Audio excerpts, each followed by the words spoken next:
Land of Raw, Chapter 10. I stare at the sagging mattress, then back at Grandad. What? You think I should just crawl in there? Grandad nods. And visit Raw? He says this like he's suggesting a trip to the pier. But Grandad, Raw was a game. Remembering a dragon biting me is my mind playing tricks on me. But what if it's not, Arthur? What if you and Rose made Raw with your imaginations, then crawled through the camp bed and somehow found your way there?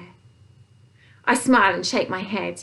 If I crawl into that mattress, I'll come straight out the other side and you'll be standing there laughing at me.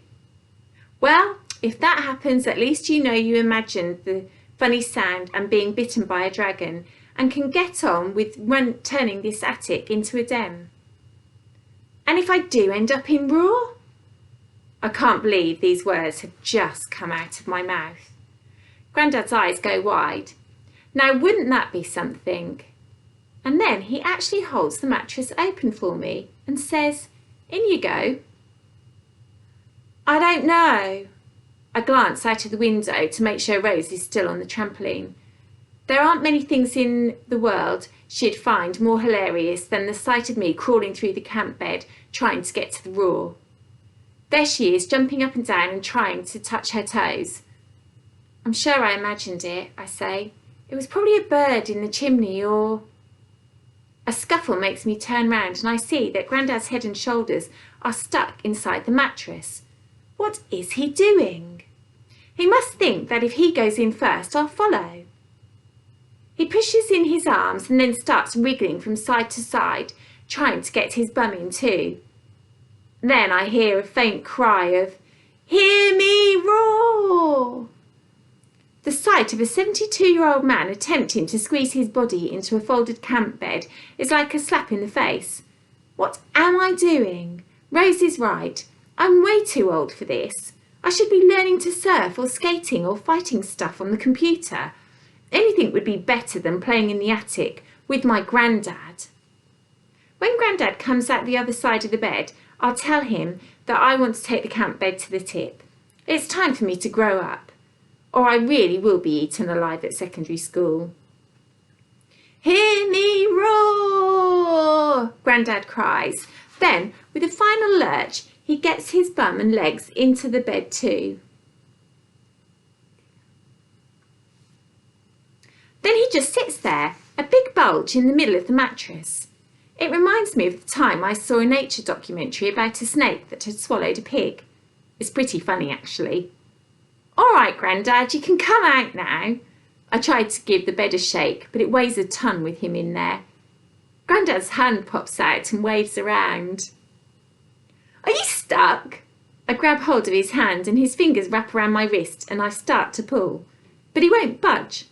And now I'm laughing because Grandad has got me to play, just like he wanted to. "Come on, I might have done a wee in there, remember?" Suddenly, Grandad's fingers tighten around me. "Ow!" I say, still laughing. Then I sit on the floor, put my feet against the bed and pull as hard as I can. But Grandad doesn't budge, and his big hand squeezes even tighter around mine.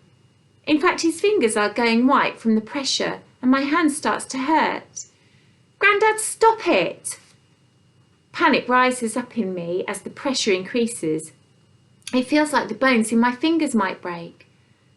I pull harder than ever, but I'm not trying to get Grandad out. I'm trying to free my hand. "Grandad, you're hurting me!" Suddenly he lets go and I tumble backwards. Then, with amazing speed, his hand shoots inside the mattress. What? I cradle my squashed hand to my chest and stare at the bed. The lump has gone. "Grandad!" I jump to my feet and circle the bed, patting the springs. "Grandad? Where are you?" Silence. My heart thuds against my rib cage. I grab the headboard, ready to pull the bed open.